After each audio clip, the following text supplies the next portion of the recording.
பிரச்சனை இருக்கக்கூடாது. அதுதான் நான் சொல்றேன். இப்ப நீங்க வாங்க தங்குங்க பிழைப்புக்காக இருங்க போங்க, ஒண்ணுமே பிரச்சனை கிடையாது.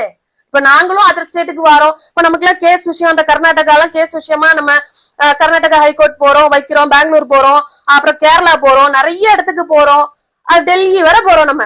அப்போ நான் என்ன சொல்ல வரேன், இந்த மாதிரி நம்ம போறோம் வரோம், நம்ம உண்டு நம்ம வேலை உண்டுன்னு இருக்கோம், தேவையில்லாம இழுக்கிறோமா?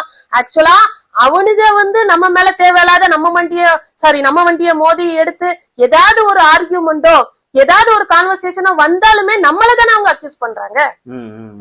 எவ்வளவுதான் நம்ம இது வந்தாலுமே லோக்கல் போலீஸ் லோக்கல் பீப்புளுக்கு தான் சப்போர்ட் பண்றாங்க. ஆனா தமிழ்நாட்டுல மட்டும் ஒரு வித்தியாசமானது எப்படின்னா, அதர் ஸ்டேட்ல இருந்து ஒருத்தன் பிரச்சனை பண்ண கூட இவனுங்களுக்கு தான் வாய் அதிகம், இவனுங்க தான் வம்பிழுத்து இருப்பானுங்க அப்படின்னு 2 தட்டி அனுப்பி அவனை விட்டுறாங்க. ஏன் கேஸ் போட வேண்டியதானே அவன் மேல? இப்ப கூட பாருங்க, நான் என்ன சொல்ல வரேன், இந்த விஷயத்திலயும்